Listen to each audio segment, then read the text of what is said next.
Ni kwa nini ukiwa kwa nyumba ya watu wenye wamefikisha miaka 60, Waiguru na Waitito, changamoto zinakuanga nyingi kuliko za hawa watu young wako miaka 30, 20, 40.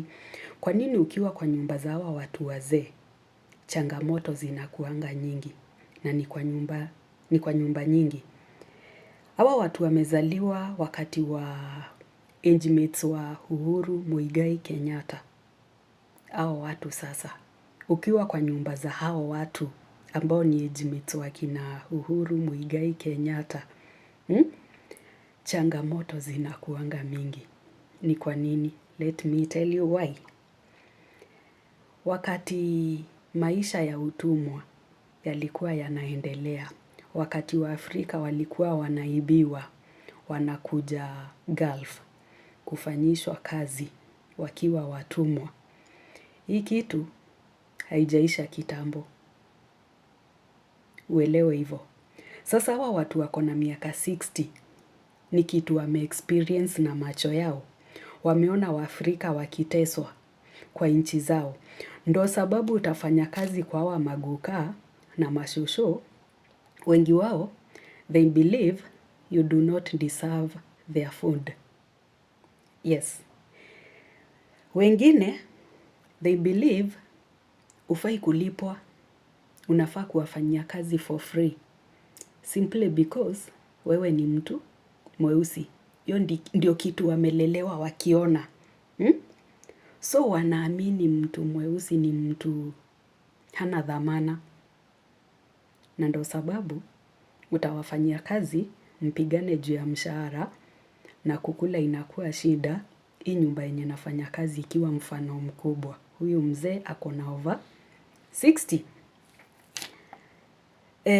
Utumwa imeisha mwaka gani? Utumwa, sitaki kusema hiyo jina kwa kizungu kwa sababu nimerekodi video mara kadhaa. Nikipost inakataliwa kwa sababu ya kutamka hilo jina kwa kizungu. Bahrain, utumwa imeisha 1937.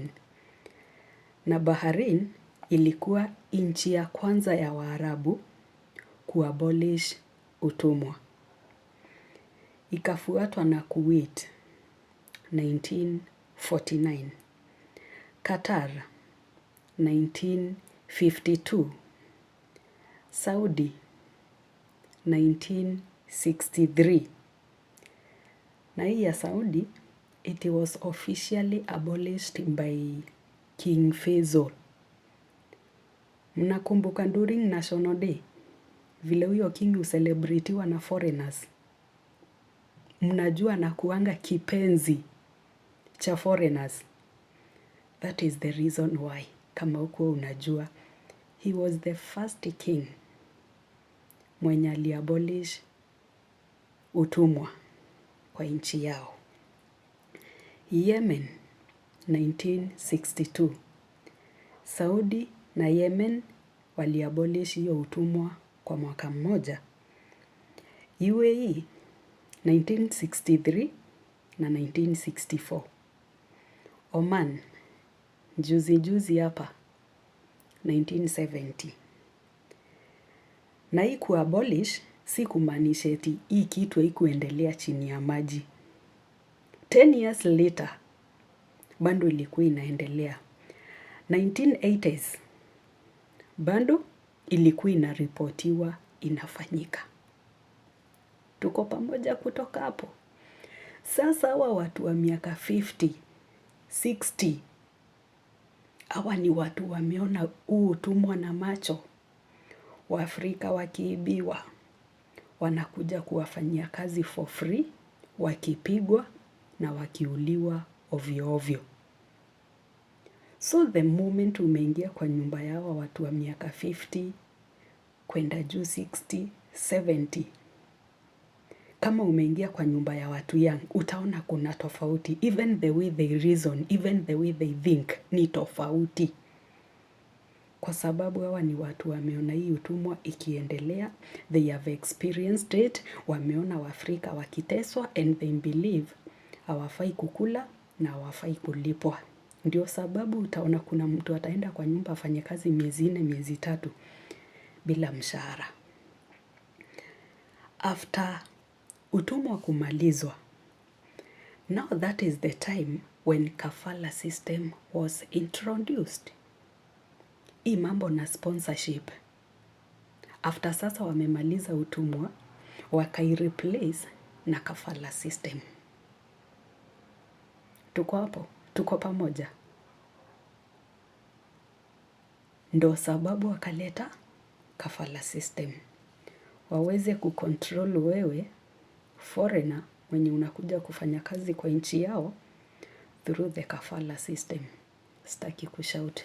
Leo ni saa tu watu wamelala.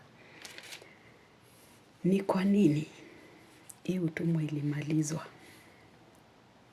Pressure ya international authorities.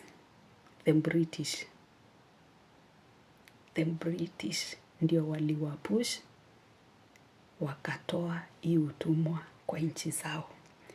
The same international authorities vile wamewapush watoe kafala system. Na one of the main reason yenye kafala system inatolewa, si eti inatolewa, ilitolewa, ni kwa vile sheria zingine hazijaanza kufanya kazi, kwa sababu anataka kuhost World Cup. Tuko pamoja kutoka hapo. So things are getting better and better. From utumwa to kafala system, only God knows what next. So wewe ukishajipata kwa nyumba kama hizi, elewa Waitito wako maybe amepiga ancestors wako, your great grandfather alikuwa anamfanyia kazi bila chakula na bila mshahara. Kuna possibility your great grandfather ama your uncles washaiangukia kwa mikono ya hawa watu. Unasikia kwa village yenu kuna wale watu ulikuwa unasikia ati they disappeared in 1960s, 1950s. Kuna neighbor wa kwetu nasikianga eti kijana yake alipotea akiwa amefikisha sijui ni 16, 15 years, hadi wale hawajawahi patikana. In 1970s, mtu wa age mate ya kina babangu, the boy disappeared bila trace. Unaona wakudisappear hizo miaka sasa, ndio walikuwa wanaibiwa wanaletwa huku wakiwa watumwa.